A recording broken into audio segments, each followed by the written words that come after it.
All right. Let's give these just a moment here until we go live on all the platforms. I know sometimes it takes a second, but welcome back, everyone. Thank you for joining me. My name is Alex Sanders. I'm your host today with MSP Initiative Live, and I'm pleased to be joined here by Robert of MSP Dojo. We've got some good content today, and another great story, right? We love those origin stories, love hearing about where people came from, what's their background, how are they helping the MSP community today, our ever-growing MSP community. So we're gonna take a couple minutes to do that. I want to do some housekeeping up front. This is recorded. It's also live on all the different social media platforms. So if you're viewing us and you're on social media, we'll try and keep up with those comments, questions as much as possible. But joining the Zoom is always the best way to get your questions answered. So jump on in here. We'll keep an eye on the chat, Q&A, etc. If you have any questions, technical issues in here, chat's always the best way. You can chat with myself, Jennifer Morrison. We'd be happy to help you out and make sure that you can enjoy the show. After the fact, this is downloaded, converted into audio podcast. So all your favorite platforms, Apple Music, Spotify, etc. And of course, YouTube for the video format. So take a look over there. You can also catch our latest and greatest what we've been up to. So we just did a pretty big party a couple weeks ago. Maybe we'll kick off and talk about that a little bit. We had a lot of fun there and still kind of in that post event kind of wrap up and fun on our side. So let's take a moment though and introduce our guest. So Robert, do you want to just introduce yourself and maybe a little bit about the MSP Dojo kind of mission statement? Yeah, sure. I'd be happy to. First of all, thank you so much for having me on the show. Honored to be here, and this is going to be fun. Anyone who knows me, I don't mind talking. So that I, curse of a traditional sales guy, I guess. But so my name is Robert Gillette. I run the MSP Dojo, which is kind of an interesting hole I found in the MSP sales community as I left a 7-year job selling MSP services in the San Francisco Bay Area. And it's just become a real passion project for me. It's all centered around this idea of role play. We identify the 52 most common sales scenarios someone's going to be in as they try and turn a stranger into a paying client, you know, from sales tactics and objections and negotiation and just the stuff they say and the stuff you need to say. Because most of us don't have that many sales meetings, you know, unless you're a full-time sales guy, you're not rocking 2 a week every week. So the tendency is to get rusty in between and you kind of forget, oh, how should I say this? And what happens when someone says this? So we take those 52, we break them into 4-minute sections and we practice them every week as the buyer and the seller in this kind of private community. Nothing's recorded. It's a great place to be bold and fail forward and basically just get that practice done because everyone will teach you. There's no shortage of people that would love to teach you how to do this, but then you have to figure out how you do it. And the only place to do that is practicing. So you can either practice on your prospects or you can come practice with us. Love that. That's a great story. I mean, you know, I've seen that a lot in this community. That's one of the really cool things about the MSP channels. You have a lot of people who saw a gap, right? Whether it's Chris Day saw the documentation gap and built IT Glue, right? Our founder George saw the gap in VoIP and developed our VoIP services. I've definitely seen a lot of people try the marketing and the sales, and it's generally the more traditional. Hey, I'll write your emails or I'll teach you some phone scripts. I like the approach of an active. Hey, let's try it. Right? It's a bold statement. You know, come in with something just shocking next week, right? And that really, you know, gauging right where the interest should be. And I also feel like it gives you a better format because not all MSP service the same clients, right? You're going to deal with a legal client. It's going to be way different than a medical client or your small business client, right? Your pizza shop, your accounting firm, right? They're all going to have very different personalities. Like I know even we always joke around that we're starting to see in the phone world a higher and higher percentage of accounts that are going towards digital only, right? So no physical phones except for the legal field. The legal field is still They love their 100% married to handsets. it. Yeah, They yeah, do. yeah, yeah. Yeah, it's really interesting because there's these kind of like these pillars of truth that stand and have stood and will stand for a very long time that are very opposite. One is that there's nothing new under the sun. Like Mm-hmm. I joke around that I don't know what the first job was, but I can almost promise the second one was sales. Like sales has been a part of who we are as people, probably from the beginning. So sales isn't going anywhere, and it's just people are more alike than they are the same. So there's this consistency to the nature of selling something to someone. But on the other side is it cannot be one to many, because especially in the MSP world, every sales process boils down to the prospect is going to look you in the eye and say, well, but should I buy from you? And you're going to go, well, yeah. And if they don't believe you, then they won't buy from you. And I know I'm making it overly simplistic, but in the same way that it has to also be best practices, there's a way to do this. There is a successful path. There's also, you have to do it your way. And the only way to work that out is to try it on for size, get in the batting cages, swing the bat 1,000 times, see 1,000 pitches. And then you're going to understand what it's like for you to deploy the best practices, if that makes sense. 100%. No, I think I see that far too often, right? And you're right. I mean, sales at its core is just us convincing someone to try an idea that we believe in, right? And whether it's we should go see this movie versus this movie, or there's so many aspects in our life that we're selling. So I couldn't agree more. I mean, I definitely started my career on thinking I was going to go the technical side, went completely the opposite route. I still have the appreciation for technology, which is why I ended up where I am. But yeah, I mean, I think that I just like the trial and error, the practice, kind of keep your tools sharp, right, mentality. So I really like that. I did want to touch on, so you said you're in the San Francisco Bay Area. That has got to be a busy market for MSP. It's one of those funny things. I try and, I was always taught, and it's one of those things that as a sales manager, you want to toe the line and tell people, look, what works, what doesn't, your market's no different.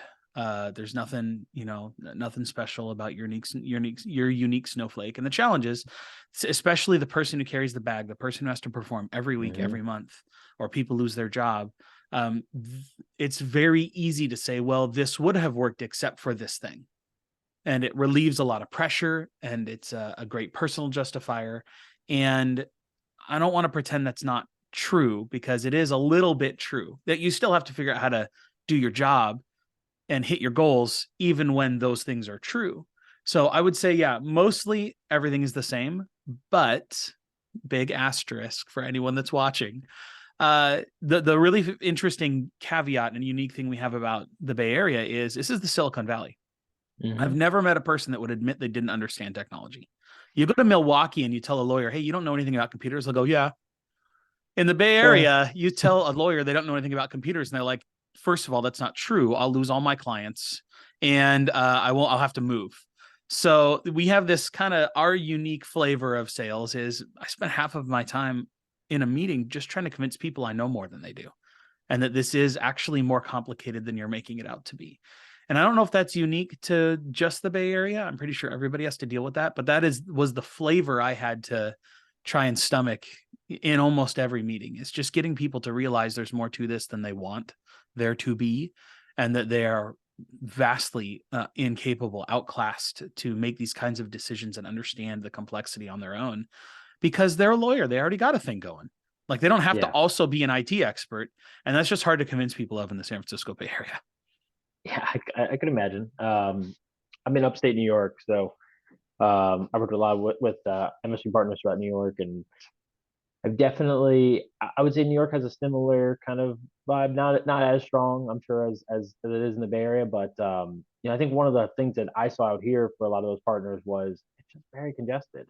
So you're not only competing against that first mentality, then you're competing against the 12 other proposals they've received this week, and the apples and oranges of each offering, right? And you offer this backup, well, they offer that backup, and vice versa on MDR, and it just starts going down the rabbit hole. How did you stand out in that market?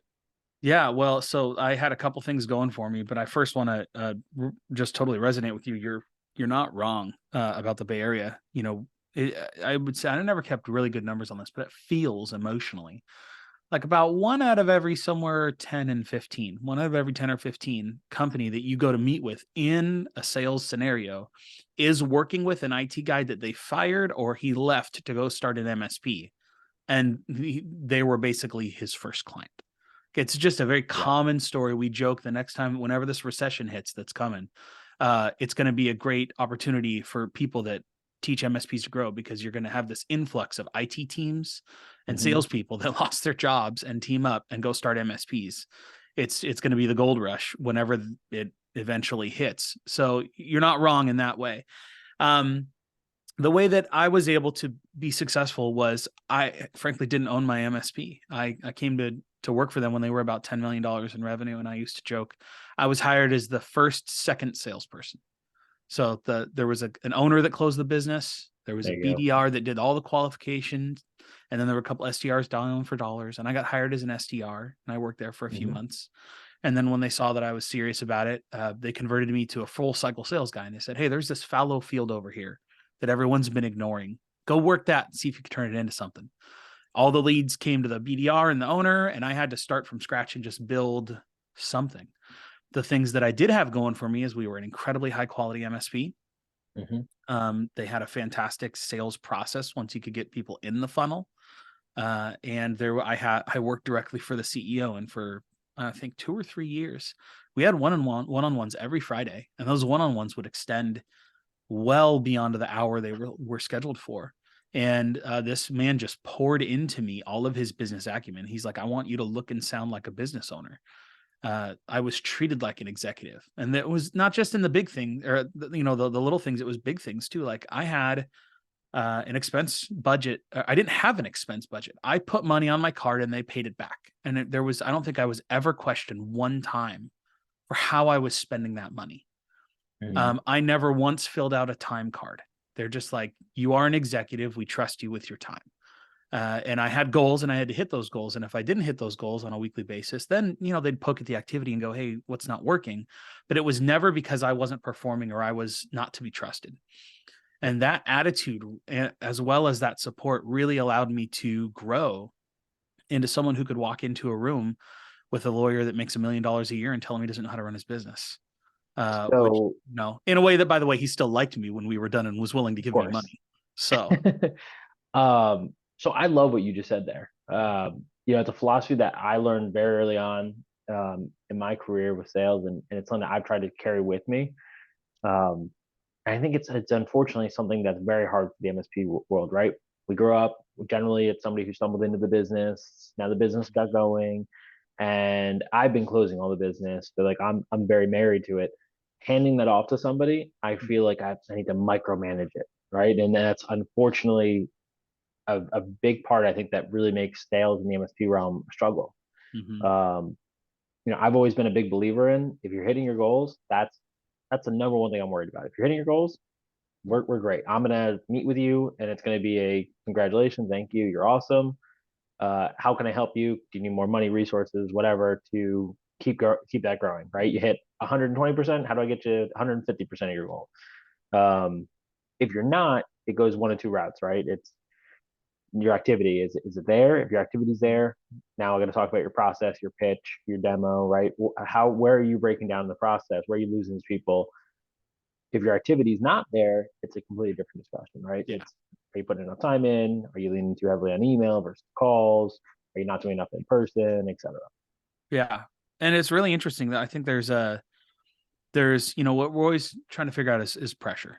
It's pressure, and trying to figure out for a salesperson at the individual level, like if I don't give you pressure, you will not propel forward. Like I'm trying to Mm-hmm. create a rocket ship here.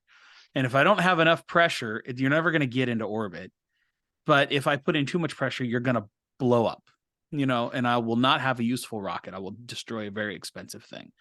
Yeah. And so, for some people and some sales processes and sales, some companies, that's always going to look very different. I was really blessed that I was there for 6.5 years, I think almost 7 years. And I never once had a sales quota. No, it's not true. In my last couple of years, I did have a sales quota, but even then it wasn't like you hit this number, you're fired. It was Yeah. like more like a goal, if you would call it, or a guideline. Mm-hmm. Um, Really what the goals were around what I had complete control over, which was how I spent my time, if I was doing the right things, if I was doing enough of them. And if I would be setting first time appointments with qualified prospects. And if those were getting set and they were real, and we would dive into them and look into them and like, how real is this opportunity? Or are you just trying to float one by? Yeah. That was the thing I had 100% control of. And I was lucky enough that the company saw that. And that was what provided the pressure. It was these first time appointments, because if you want someone to truly sell consultatively, their job as a salesperson is not to get people to buy stuff. Their job is to help people through a very difficult decision. And if Yep. your product is good and your salespeople are good, a certain amount of those prospects will choose you. But you can't say, well, I want you to turn away the bad ones, but I'm also going to fire you if you don't close 60,000 in MRR. Those two things can't exist at the same time, because the salesperson will always slide one through to hit their numbers so they don't lose their job. That's what they're going to do. Because why Yeah. wouldn't they? Why Yeah. wouldn't they? And so I was really blessed that I was able to sit under the right kind of pressure applied the correct way. And I tell this people, and I believe it's true, it made me a better person. It was a crucible through which I was melted down. The pressure that was applied and the support I received, and just the unique characteristics of that petri dish, or whatever we want to call it, it melted me down, and it helped me form to a better person. You can ask my wife; she'll absolutely admit I'm a better husband and a better father because I did the sales job and I was able to find a way to be successful in it. It leveled me up as a person. The I think downside is it can absolutely blow a guy up if you do it wrong. absolutely. I think it teaches you to understand emotions, right? To read someone across the table. Are they uncomfortable, right? I just put this proposal down. Is that guy absolutely panicking because there's no way they could afford that? Right? I said a thing. Are they horribly offended, or are they thinking? Yeah, You know? absolutely. And all those I think are just critical, and those are things you do learn over time, right? Enough conversations. There's some great trainings out there, and some of the conference circuit, right? I mean, a lot of them offer some great. I've seen neurolinguistics Yeah. being taught. I've seen all sorts of great, sales negotiation tactics, right, being taught, and all those are great tools. But like you said, right, sharpening them and understanding the process, and when to implement them, where to implement them. I think all of that's critical. One of the areas I really wanted to hit on with you, probably one of the things I see the most and I hear the most complaints about lately. We work with a couple thousand MSPs globally, Mhm. and one of the biggest things I hear is smaller MSPs or newer MSPs coming in, and they're just trying to land grab, right? They want to get as many partners as they can, and or as many end clients as they can in a short period of time, and they're going in at slim margins. Mm. What do you do in that scenario, right? The new MSP popped up, and they're just selling it at borderline cost. I mean, so if you ask Goldman Sachs, the number one reason why businesses fail, it's undercapitalization. It's cash. Cash is king. Yep. And there's a chicken and an egg problem there. One of the things I'm always asking MSPs is, what makes you unique? Why are you different? Why are you a unique snowflake? And you can learn a lot about how they operate and how they think, not even from a technical standpoint, but from an operational maturity standpoint, by the answers they give. And I found that the medium successful MSP will often say, like, I don't know. That's actually kind of a good place to be. It's the one that spouts out about their technology stack, or how responsive they are, or the three unique whatevers that I could buy off the shelf from a vendor if I spent enough money. That's the real problem. So most MSPs start, and their first kind of $500,000 in revenue is relationships. It's a guy knows the guy who started the MSP, and they're willing to trust him, and they don't have to do any hard work to get those clients. They just have to be in the right place at the right time with the right relationship. And then that kind of like $500,000 to $1.5 million chasm requires someone there to be a very good salesperson, to have Agreed. discipline around their process, to have a price that they didn't make up, but that actually is scalable, and some accountant helped them figure out. They didn't just pick a number, and they understand how to sell that and deliver great value over time, because then you've got a churn problem you've got to solve.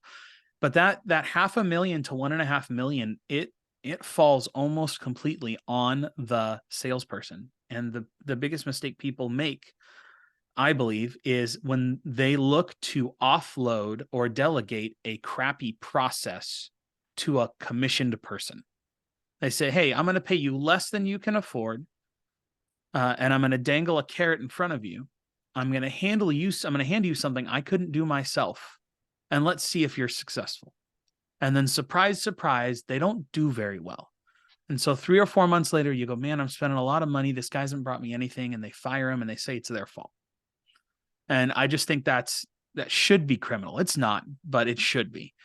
And we have to realize if you're going to grow your MSP to more than $1.5 million in revenue, someone who is a financial stakeholder has to be willing to do that, has to be willing to sit down and do that job, or you got to get really lucky. And hey, if you're lucky, if you're listening to this and you're one of those people, high five, take it to the bank. That's great. I would never recommend it to someone who's starting out. You got to figure out what you got to charge to make money.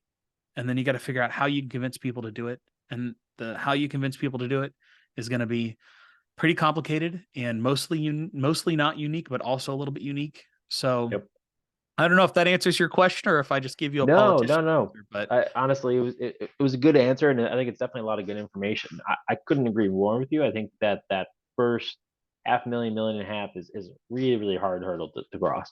I do think that there's definitely that struggle of these aren't traditionally trained salespeople that are coming in to do this, right? It is all relationship based, and then it's word of mouth, it's referrals, it's all those that grow that business generally in that first half.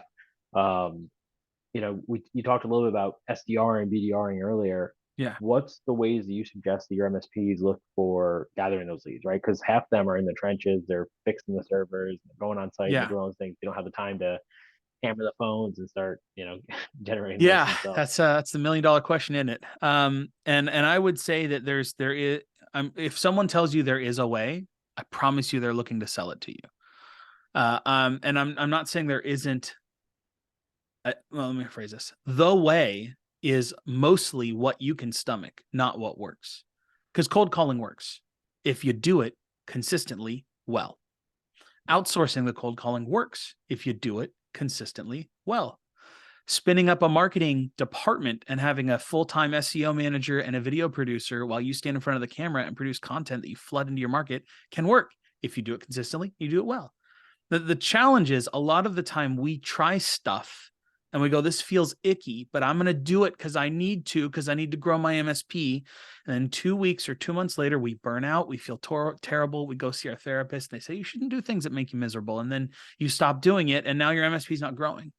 So a huge part of figuring out that gap of $500,000 to $1.5 million is you have to find stuff that you can stomach and still feel like who you want to be on the inside.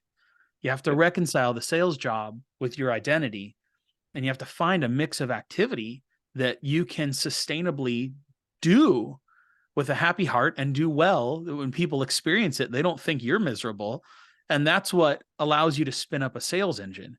And that's going to be unique to each individual person. So, I tell people all the time, find the voice you like, find the person that's selling the thing that will help you grow your business, find the one you like, and then ask yourself, can I do what they tell me to do consistently and at quality? 100%. And if you can, buy their program and do it. Yeah, it's funny. I had a very recent experience. You talked about the burnout, right? The what feels icky. I think if you don't believe in what you're selling, and if you haven't taken a moment to actually look at your offering and say, I know this can better someone's business, and selling them, I am doing better for their business by them using our services or buying our solution, whatever it is. I had a door-to-door salesman, which is becoming less and less, in these days. And it was about a week ago, and showed up my door, and it was just I could tell that person was completely not into this. Hey, I'm here to talk to you about this. And I was like, you need to find a new job, my friend. Yeah. Can I get you a cookie, man? You're tired. you gotta pick it up. Tell me why you're excited about this. I would agree with that. I think that's very important. You have to believe in what you sell unless you're a sociopath. That's cool. But if you're a human that has normal human feelings and stuff, you definitely should feel like what you're selling is worthwhile. But you also have to feel like the way you're selling it is worthwhile. Like if Yeah. you, I was talking to a guy who's, a new sales guy we hired at one of my clients, and he's telling me like he can grit his teeth and do those cold calls, but the script he was running, he felt like he was not, he felt like he was stealing from people, and just of their time, and he felt like he was being, smarmy and trying to like trick his way in to talk to the guy, and what the script writer thought was clever, he saw as dishonest. And so he was never going to be successful deploying that until either he changed his script or he changed his frame of mind.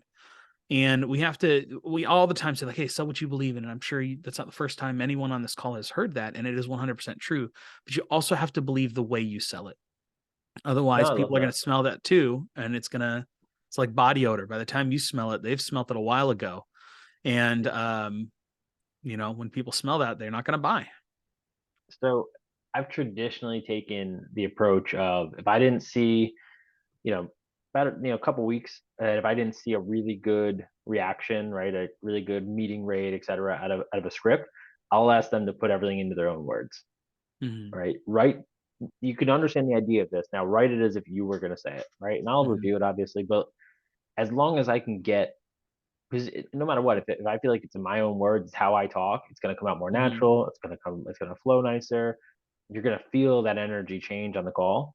mhm, I think those things are just critically important. And I feel like there's a weird stigma. None of us like getting the cold call on our mhm, personal life, and there's been such an unfortunate flood in that scam market. And mhm. so there's such a weird, I don't want to ever get cold calls Yeah. in our personal life.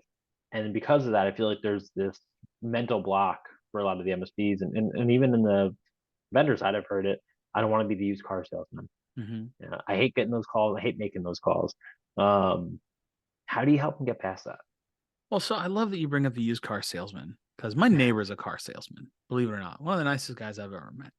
I love the guy. His name's Jose. Jose, you're never hearing this, but I think you're awesome. Um, the car salesman, it's so funny because you think about it, like people don't walk onto a car lot unless they want a car. It's Yeah, not like, you, what do you guys sell fridges here? No, like you know why you're there. And the only yeah, reason we don't like the experience is because we don't trust you people. We don't trust you to be honest. We don't trust you to give us something that we need. There's no trust. And hmm, the car industry has done nothing, in my opinion, to save that, except for CarMax, which is not a model I really enjoy because I actually like negotiating with people. But that's a different yep, story. Um, the big challenge is that if you believe that you are a car salesman, if you think I don't want to be the car salesman, that means you don't think what you do is honest. And yep, that may not be true. That means you either don't understand your value proposition, or you don't feel like you're treating people fairly, or you don't feel like you're being treated fairly. Somewhere in there is maybe some other things too, but that's the mix. If you feel like a car salesman, it communicates to me you don't feel like you're being honest. So you got to do a little root cause analysis here. And the perfect story I'm gonna explain. It's like one of these little real life sales nuggets that I got at IT Nation. I was talking to the CEO of an accounting company. He had this wrist brace on his hand, and I asked him about it, and he goes, funny story. So I was trained for my Ironman, and it was 3 weeks away, and I crashed my bike, and I broke it, bones sticking out and everything. Like one of the two bones in his wrist sticking out. So he goes to the ER, and they're getting him prepped or whatever. And he goes, hey, before, we do this, I need you to like look in the back or whatever and find me a waterproof cast because I got this Ironman in 3 weeks. And I need to have an iron, I need to have a cast that won't get wet and get ruined. And they just go, no, you're not doing your Iron Man. You can't do that. And he goes, and he literally tells me, he says, ungraciously, I said, fine, I'm going to go find a doctor that knows what they're doing. And he walked out, goes to another doctor and says the same thing. I need a waterproof cast. And they say, hey, sure, not a problem. We can, this new technology, we can 3D print one and glue it together on your hand. It'll, no yep, problem. It'll be great. Two things you should know, however, you're not going to get a very good time because you'll be in so much pain, you'll barely be able to walk. Second of all, you're most likely going to permanently use or lose the use of your right hand. Did you still want to go forward with that? And he goes, no. and they do, the medical treatment the way they should. He misses his Ironman, and now he's, months and months later in like a splint kind of thing. And there were two types of salespeople in that scenario. There was the one that said no, and then there was the one that met the client where they were, helped them understand the options they had in front of them in a way they could stomach, and then reframed them around better outcomes, and then sold them a cast and a surgery and all that stuff. So one of the things I joke about is that everything is sales. Everything is sales. Getting my kids to eat broccoli is sales. Everything is sales. And if you feel like you're hurting people while you do it, you're doing it wrong. It's not a function of what the product is. It's not a function of your prospects. It's something about the way you're doing what you're doing is wrong. Because I don't feel bad about getting my kids to eat broccoli. I really don't. And now they love it. Brussels sprouts we're still working on. But like, I don't feel like I'm being dishonest or hurting anyone while I go through that prospecting and closing process. It's the same thing. It's just an outcome I really believe in. Agreed. No, I actually love that story. Yeah, no, I think that's definitely a major zoom out moment, right? Take a look at what you're doing, why you're doing it. I think it's also on the company side, right? Like the owner, whoever's putting that person in place, needs to sell the value, right? Understand the mission statement, right? And I think it's tough for them to zoom out, right? They're pulled into everything at every moment. And there's oh, I give all my clients my cell phone number, and they call me on Christmas Eve, and the server's melting down. And taking a moment and realizing that the groundwork you're laying today by telling them that broccoli's great, right? And why it's so good for your health, and it's going to make you strong and big, is laying the groundwork for the success down the road, right? And that's what I think is tough, right? It's really easy to live in the moment. It's really hard to plan. Yeah, I mean, just to push the metaphor another stop down the subway. I don't tell my kids broccoli's good for them. I don't. I go, hey, Oliver, you know how you're doing jujitsu now, and you know how you get tired sometime around that third or fourth roll, and you feel like you don't have enough energy. Do you know broccoli is where that energy comes from? And he goes, oh, and then he eats his broccoli, because what I've done is I've attached the benefit to something he actually cares about. Yep. And this, you see, now we're getting a little bit into the tactics, the strategy of a sales process, but so many people go, man, we're a great MSP. Look, we're so good at security. Our help desk is so awesome. Look at me. I'm so nice. I'm available. And it's like that. Okay, sure. That's great. First of all, no one has ever come in and said, you know what, security, we're super average. Everybody believes they're great at security. No one is ever going to tell the prospect who can't tell the difference anyways, that they're bad at security.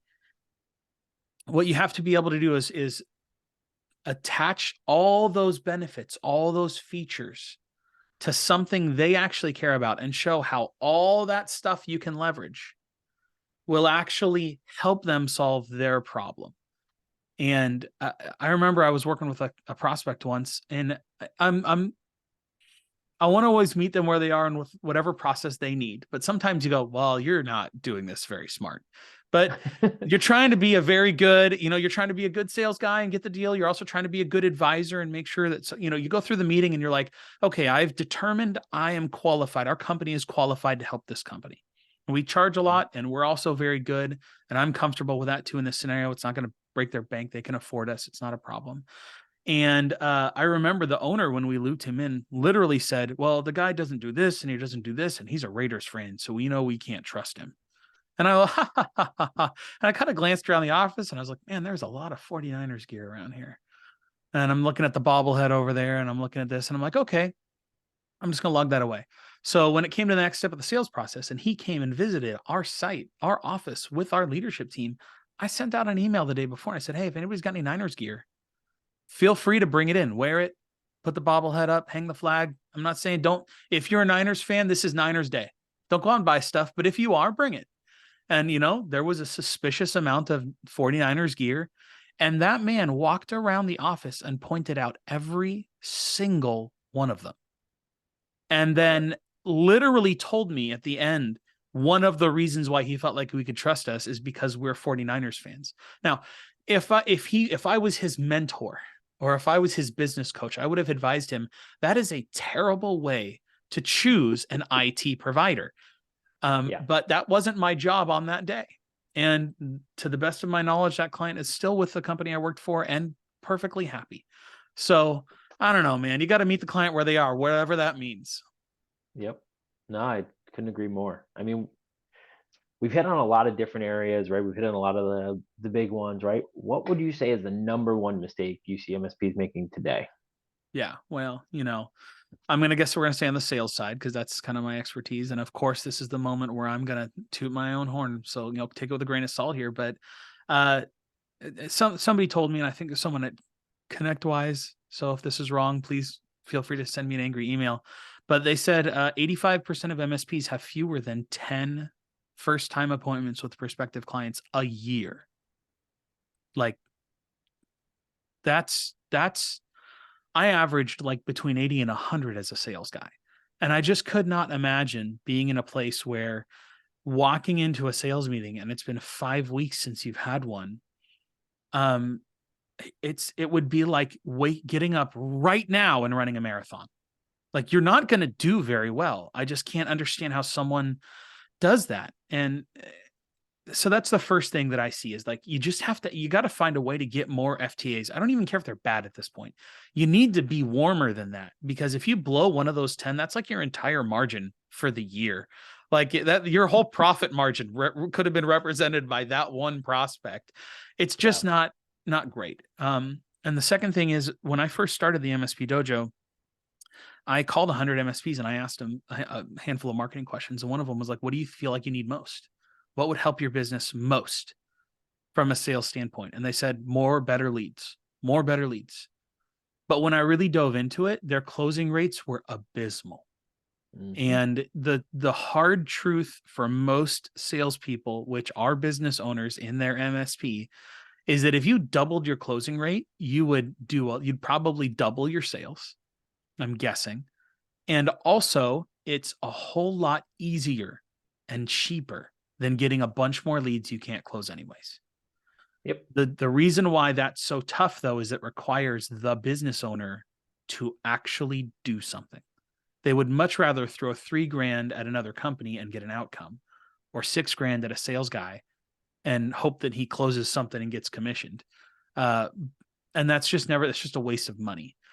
That $500,000 MSP needs to bite the bullet, put a financial stakeholder in the full-time sales role, find a way to get everything else off their plate, or at least leave them alone for 40 hours a week to go do the sales job, like Yep. carry a quota, do the job.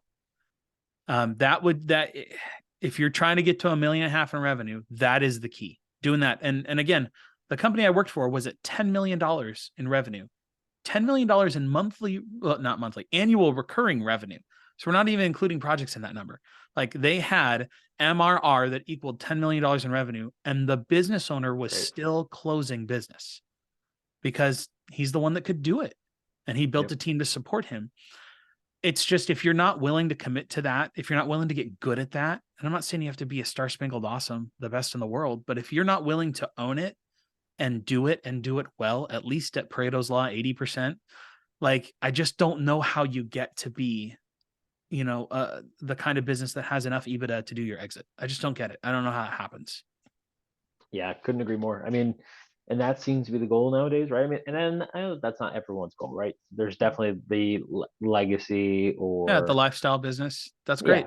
But the path to Um, get from one to both looks the same. yep. It's the same journey, just different stops along the way.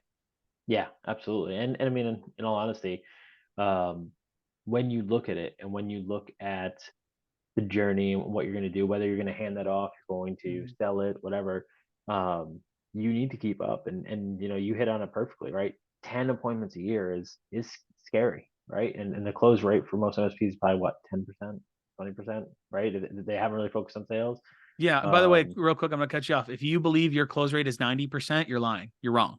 One of two things. You're either not counting the bad ones, yep. or I don't know. You're probably just not counting the bad ones. Yeah. So That was a Niners fan. Doesn't count. yeah, yeah, we were never going to But win that one. They weren't qualified because I couldn't reframe them. Like that's yeah. not, no, can't count those. Got to count them all. Yep. So I mean, if you're going that route, you've got to look at just even keeping up with inflation. I mean, you're gonna have to make more money, right? The money you made today, you're gonna have to make more next year, and your employees, your techs, and everyone else is gonna expect to be paid more next year, right? And you have that responsibility. You bring people into your business to keep providing for them, right? They are now part of your family, and they need to be elevated with you. And um, I think you hit on something really good there, and something I see a lot, which is there is that kind of reflex of that. I'm too busy over here. I don't have time to think about Mhm. getting leads. I'm just gonna throw money at it. And there's a lot of people out there who say list. Mhm. Don't do it. Well, here's the thing. You got to Nothing a start great while. somewhere. You got Yeah. to start. But data is it's like the secret garden, man. I don't know if that's a too old a reference, but it's like it's like a living, growing thing. And Mm-hmm. if you buy, even if someone could sell you the perfect list, within 3 months, it's not well managed anymore. It's it's 100%. it's like a garden that's gone to seed. It's just out. There's everything. It's no longer good. It Yep. must be maintained. It must be. I remember I got into a big fight with my CEO about 4 years into the job because the CRM we were using I hated. We were actually selling. I'm not going to throw anyone under the bus. I hated our CRM, and I literally threw open my CEO's door and I said, "That's it. I'm buying my own CRM, and if you don't like it, you can fire me." And he went, "Let's go get some lunch." And we walked down and had lunch at a cafe that was close to the office. And after about half an hour, he's like, "Hey, Robert, here's the deal. I pay you a base salary to maintain data. That's all you do. That's your job, is to make the data a living, well manicured garden. So that when I turn to you and I say, reach in and pull out 5 perfect apples because someone needs to eat, you know where they are and they're tended to and everything's fine. I can't have that garden go with you if you quit." I love that.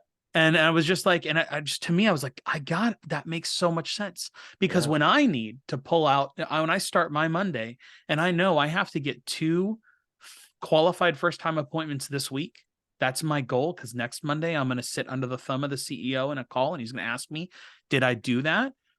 What I'm doing is I'm looking into my garden. I'm looking into my database and going, okay, where am I going to find those 2? Here's 5 that I know are close. Let's tug on them and see if 2 come off the tree.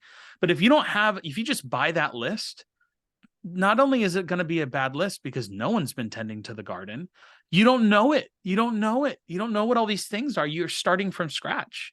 So no, Yep. please don't. I mean, if you're going to buy a list, sure. If you got to start somewhere, buy a list, but understand half of it at best is good.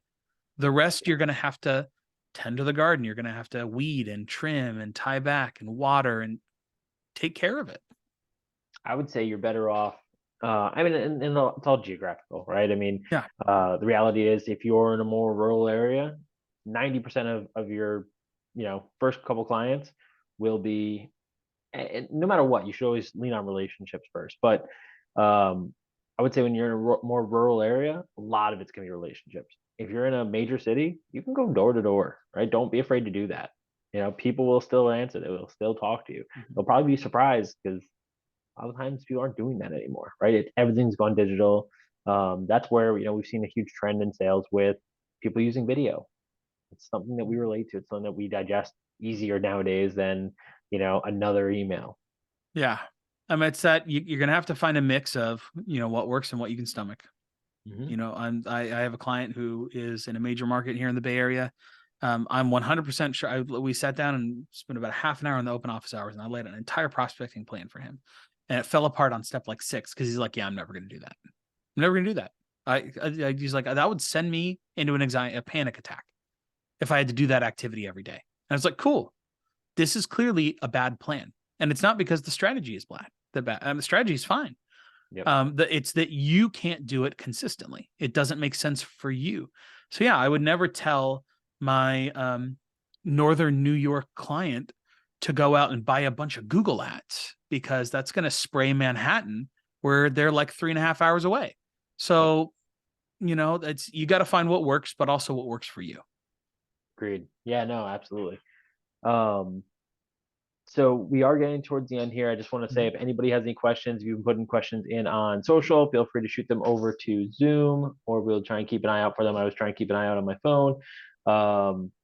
But as we're getting towards the end here, if I'm the MSP, I'm the owner. I've been managing this from day one, and I'm starting to get to the point where I say, you know what, I think it might be time. It might be time to add that second person.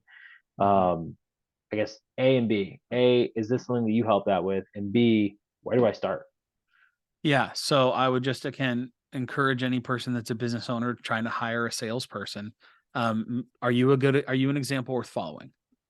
And if you're not, don't do it yet.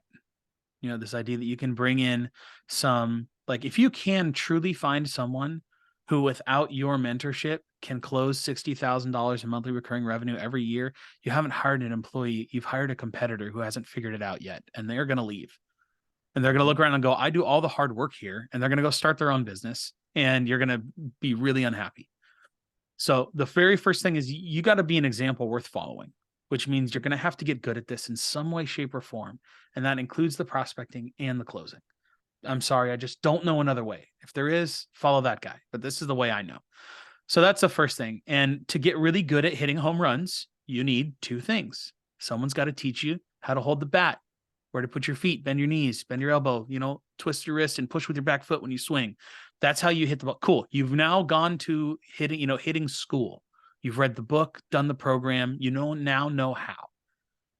And then you can either go play in a baseball game or go into the batting cages. And either way, you're going to be practicing. But chances are it's going to be a lot less embarrassing, a lot more effective, a lot less expensive to go into the batting cages and see 1,000 pitches. So that's what I'm telling people about the MSP Dojo is. They're like, man, you should create some content. Robert, you clearly know about this. You should make a program. No. There's lots of people. I can list off 10 of them that I really like that will teach you how to sell.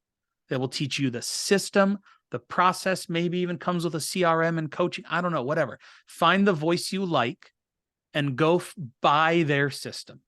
Then come to the MSP Dojo and practice it.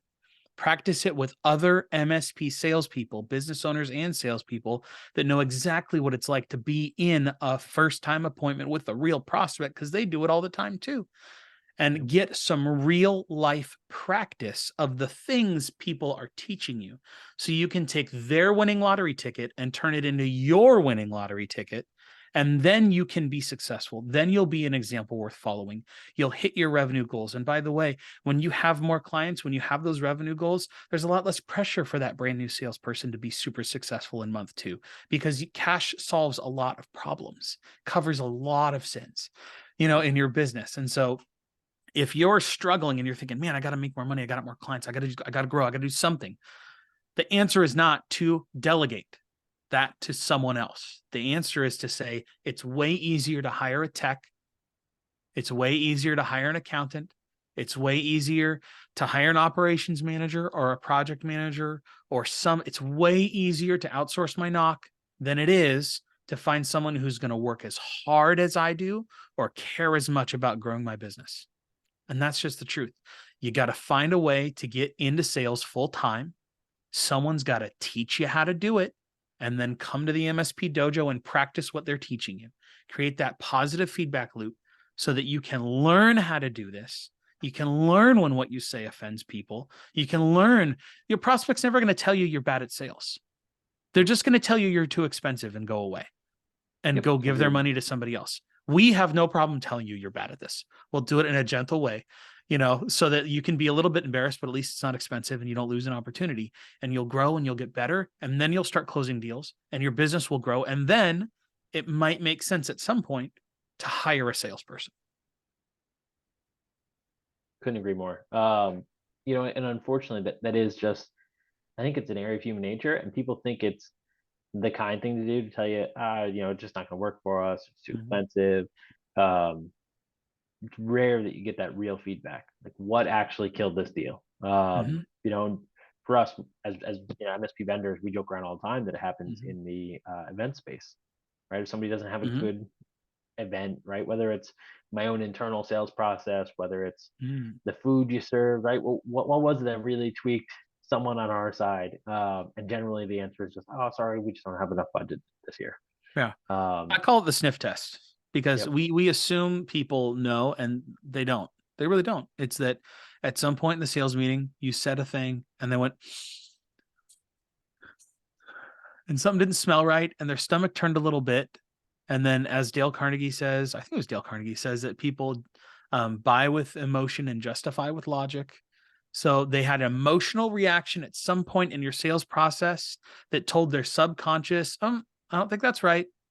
And then they took that feeling and they wrapped it in logic and then delivered it to you so that you'd stop emailing them. Yep. Agreed. And I mean, I think we hear it all the time in our spaces. People buy from people, right? Yep. We hadn't met before this, but now I know you have kids. You live in the San Francisco Bay Area, right? Your Yeah. son does jujitsu, right? You came in here as a person, right? And you're telling me about your Mm-hmm. great services, but you came in here, you know, as Robert, the guy, and you became relatable, and that's where people buy from people, right? I think if you Yeah. come in and you come in stiff and you've got a PowerPoint and you're following it to a T and you're reading off the PowerPoint, I mean, those nerves, they show through Mm-hmm. like a blinding light. Those nerves. You said nerves, man, and I want to make sure we don't go past that. Yep. I joke around with people like, what's the most dangerous thing you do? What's the most dangerous thing you do? Like we know statistically it's driving, but it doesn't feel that way. It doesn't feel like it's driving. Yep. So like when we're talking about the limbic system in your brain that like operates and like dumps adrenaline into your system and responds to threats, like it's trained to be on the lookout for lions around trees or when someone comes to burn your village down. Like we don't use that very much anymore. And so it adjusts down to the level that is relevant. And for most people, the scariest thing, most dangerous thing you do is a sales meeting. You're going to walk into another person's office, you're going to ask them for money, and if they say no, you might miss your payroll. You might go out of business. You might have to fire a person. It feels very like that is what our like system, our entire system is designed to interpret and do. And so one of the scariest things, most dangerous things, according to your brain, is going to be a sales meeting. And of course, you get nervous. And of course, the client picks up on that and goes, maybe not this one. Absolutely. Looks like we did actually have a comment on LinkedIn, which Nintendo actually quoted you be an example worth following. And Mm, yeah, I totally agree. I think that's I think that is a critical part of this, and I think it's something that not enough people are talking about. So I appreciate you doing that. On the nerves, category, yeah, absolutely. It's definitely what our 2023 brains have now deprogrammed to do because we're not out in the woods and hunting and hopefully mhm. creating fire that doesn't draw in predators. But Yeah. um, it's and I wish that more schools would work on public speaking at a younger age and Mm, things like that because I think that does become this weird on a pedestal fear as you grow, mm, and kind of culminates in that awkward high school middle school age. You're like, I'm never talking in front of other people, um, where you then fast forward and look at where you can be, right? If you do find that comfort, and it does come with practice, right? I mean, mhm. driving was scary the first time you did it. You got behind the seat of you got behind the wheel. Your parent was sitting next to you. You were hoping that dad wasn't going to yell at you or mom wasn't going to have a panic attack if you got too Don't close to wreck the the car. stop Don't wreck the sign. car. Don't wreck the car. Yeah. Exactly. Now you get in the car, you don't even think about it. What are you doing? You're firing up Spotify. Mhm, You're thinking about which drive-through you're going to hit for your coffee. mhm. Fear and totaling the car is probably the last thing on your mind because you gain confidence. But Yeah. that happened through practice. Practice So, is the great equalizer. It really is. It's the thing that everyone hates doing because it's vulnerable, it's awkward, it's time consuming, it's not efficient. yep. But anything you practice, even if you don't get better at it, you get more confident and less nervous just because it becomes old hat, becomes normal, and Yeah. I do believe that you have to be pretty bad at practice to not get better at it. But it's the great equalizer. It's just not efficient and I can't buy it in a bottle and I can't deploy the SaaS software solution. I understand that. I can empathize with it, but it is essential. It's mission critical. You got to get the practice and you got to put in the reps. It's the only way to grow. Agreed. Um, if you know, we're gonna have our last couple minutes here. So, last question, I guess. If you're talking to an MSP today, would you suggest they put aside like a certain amount of time today, even on their own, that they is a half hour a day, right? Just get in front of that mirror or get yourself on a Zoom and just practice it, right? Write it down. What's the best thing that they could do today Yeah. to try and help themselves? So there are, it's gosh, that's a tough one because I would want to know where they are. But I would say look back at the last 10 clients you got. You Hmm. know, where did they come from and why did they buy? And then do your best to do that 10 times more. And that's not always doable. That's not always, something that can be achieved, especially when you see the $2 million MSP that got all their business because they have a charismatic owner. Well, you can't just double that. You're out of luck. You got to find a new way. So Yep. sometimes the answer isn't just do more, but if you're, at that early stage and you're still trying to figure out like, how do I look back at your last 10 and try and do that more. If you don't have that answer, if that's not available to you, I promise you there's a bunch of people that would be happy to sell you something that will teach you how to solve this. Um, find one you like and buy it, but understand the answer is going to be you have to do something. It's not going to be buy my system. It's not going to be deploy this marketing. I love cold calling companies. I love marketing companies, but they're not going to solve your problem for you. And the problem is at some point, someone's going to look you in the eye and go, well, should I buy this? And you got to go, well, yeah. And they have to believe you. That's the Yep. problem. 100%. No, and back to believing what you're selling, right? Mhm. We do have a quick question, and the other thing I want to do is while we're answering that, I just want to make sure everyone knows how to get a hold of you. So Okay. if people heard this and they say, "All right, I gotta talk to Robert. I want to figure out how I can start practicing with him and other MSP owners," what's the best way for people to get a hold of you? Yeah. LinkedIn, it's the only social media I'm on right now is LinkedIn, or just go to mspdojo.net and you'll find us. Perfect. All right, we're gonna drop that in the chat, and we'll make sure that that goes up in the YouTube description, podcast description, etc. So everyone, make sure to go and follow Robert, connect with him on LinkedIn, take a look at what the MSP Dojo is doing, and of course, I don't want to leave any questions unanswered. So we'll run this right up to the hour. So it looks like we did have another question come in from Ntondo. He asked, Robert, what are your thoughts on MSPs hiring cost-effective talent out of Africa, or I guess anywhere in the world, Mm. right? What are your ideas on offshoring? I'm gonna approach it only from the sales side. I don't have a problem with it, but you have to be very specific about what you want from them and what you can expect from them. You ain't ever gonna hire someone from even another county, much less another country, that's gonna convince strangers to work with you every time. That's a unicorn if you can find one of those. But especially if you're a local business, if you're a big national firm, that's a different calculus. But I have absolutely hired people on Upwork to help me massage data. I mean, one of my favorite things back when I was selling for my MSP was I went on Upwork and I said, hey, I want a list of 100 of the 100 nonprofits between 10 and 200 employees. I want to know the name of the CEO, or executive director, the CFO, and the director of the board of directors, and I want their LinkedIn, and I'll pay an extra 10 cents per verified email. And I think for under $150, I got that entire list done with verified emails. That would have taken me Perfect. weeks to put together. But Yep. someone in I think it was like Afghanistan or something, put that list together because they have tools and they have people for cheap, and I used that list. And again, it was about half good, and I figured it all out. All the other rules applied, but I'm a big fan of outsourcing. I have an executive assistant right now in El Salvador. She's amazing. I love her. But Yep. she didn't have to be in the San Francisco Bay Area. There's not a 10x value for the 10x it would cost to have her next door to me. For sure. Yeah. No, So, I mean, I think our MSP very early on we were struggling. Our MSP was based in Philadelphia, which you're mhm. losing people to New York, Boston, DC. We just finally had hit a wall where our owner said, oh, God, you know what? Just for the heck of it, I'm just going to throw up in a bunch of different, kind of second tier, third tier cities. Mhm. And all of a sudden we had employees in, rural Colorado and Oregon and all these other places. And it naturally extended our support hours by them just working a normal Hmm. day, which we're like, now we're on to something. Yeah. And it worked out great for Yeah. us. When I sold in my MSP, I used to tell them, one of those landmines I would lay for other vendors if I knew they were up against, is like, ask them if they have any employees in other countries. Ask them if Hmm. Russia's running their help desk or they're not. And it was a cheap trick, but it was like 2018, and I'd get away with it. COVID broke that.